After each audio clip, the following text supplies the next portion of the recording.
Good morning. As you learned earlier, some topics of this lesson that are development of chemistry, है ना, और इसमें आपने पढ़ा इम्पोर्टेंस ऑफ केमिस्ट्री, है ना, ये टॉपिक आप लोगों ने लिख लिया। और इसके बाद में आपके नेक्स्ट टॉपिक है इस लेसन के अंदर एटम्स, मॉलिक्यूल वगैरह मेरे को बताने की ज़रूरत नहीं है, आपने 9th क्लास में पढ़ा होगा ना।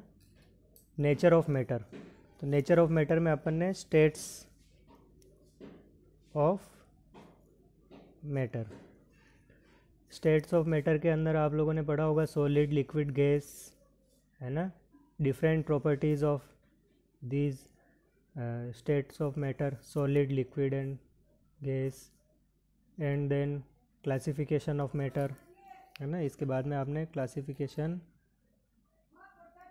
Of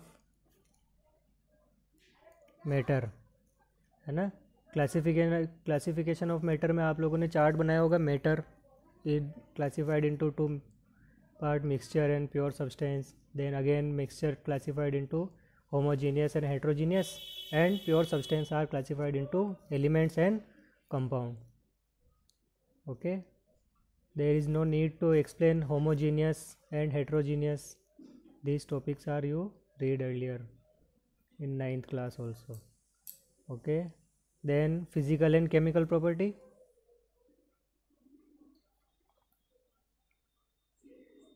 physical and chemical property। अब आप लोगों को ये बताने की तो ज़रूरत नहीं पड़ेगी कि H2O अगर है और सॉलिड फॉर्म में इसको अगर अपन ने हीट किया तो H2O जो है वो लिक्विड फॉर्म में जाएगा, तो यहाँ पर फिज़िकल चेंज है। लेकिन अगर आपने इसी वाटर के अंदर इलेक्ट्रिसिटी फ्लो करा दी तो वो चेंज जो होगा वो कैसा होगा, केमिकल चेंज होगा, है ना। ये आप लोगों को मैं पहले से ही बता चुका हूँ, ये आप लोगों ने 9th क्लास में पढ़ लिया होगा। Now the next most important topic is measurement of physical properties. Physical properties का मेज़रमेंट कैसे है ना। आप लोगों को साफ दिख रहा होगा, नहीं दिख रहा हो तो आप लोग बुक की हेल्प ले लेना, बुक से ही है ये सारा, बट नोट्स जो है वो प्रॉपर मेंटेन करते हुए चलना, अच्छे से बनाना, ठीक है। चलो स्टार्ट करते हैं। Quantitative measurement of properties is required for scientific investigation. अब कोई भी प्रॉपर्टी है उसकी आप क्वांटिटेटिव मेजरमेंट कर रहे हो तो उसको किसी न किसी यूनिट में क्लासिफाइड करना पड़ेगा। आपको यूनिट भी बतानी पड़ेगी कि वो उस यूनिट का क्या साइंटिफिक मतलब हुआ। जैसे अपन ने लेंथ नापी या एरिया, वॉल्यूम वगैरह कुछ भी आपने क्वांटिटेटिव एनालिसिस किया, तो क्वांटिटेटिव एनालिसिस के बाद में आपको ये पता लगाना पड़ेगा कि वो और क्या है, उसके बारे में अपने को ध्यान में रखना पड़ेगा। जैसे अगर अपने किसी रूम जो है वो उसकी लेंथ अगर अपन मेज़रमेंट कर रहे हैं, इसका मतलब उसके आगे अपन मीटर लगाएंगे जो उसकी यूनिट होगी, और वो यूनिट आपको बताएगी कि वो और क्या आपकी फिज़िकल प्रॉपर्टी है। ओके, चल विथ लेंथ मेज़र। चल अब पूरे वर्ड की अगर अपन बात करें तो पूरे वर्ड में जो है वो एक ही तरह का साइंटिफिक नोटेशन होना चाहिए ताकि हम किसी चीज़ को अंडरस्टैंड कर सकें। तो जैसे अपन अर्लियर की बात कर लें तो अर्लियर में इंग्लिश सिस्टम था और उसके बाद में मैट्रिक सिस्टम आया। लेकिन कुछ कंट्रीज़ में इंग्लिश सिस्टम को मानते थे, कुछ में मैट्रिक सिस्टम को मानते थे, जो सही नहीं है ना। पूरी वर्ल्ड में एक ही सिस्टम होना चाहिए। तो एक ही सिस्टम कौन सा चलाया, तो वो चलाया SI सिस्टम, ठीक है।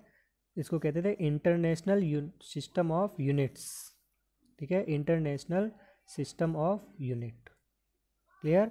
इस इंटरनेशनल सिस्टम ऑफ यूनिट के अंदर कुछ फिज़िकल क्वांटिटीज़ थी और उस फिज़िकल क्वांटिटीज़ को एक सिंबल्स देके उनकी यूनिट को डिसाइड कर लिया।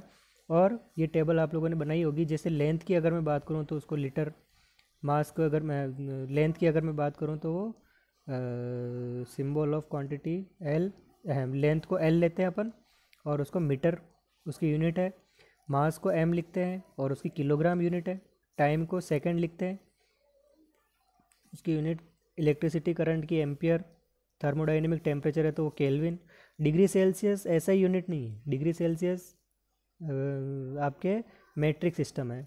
या अपन कहें इंग्लिश सिस्टम है, तो उस सिस्टम में अपने को बात नहीं करनी है, अपने को क्या पढ़ना है अभी, ये अपने को एसआई सिस्टम पढ़ना है। तो एसआई सिस्टम में टेम्परेचर की जो यूनिट है वो केल्विन है। अमाउंट ऑफ सब्सटेंस ये मोल है, इसकी यूनिट क्या है, मोल।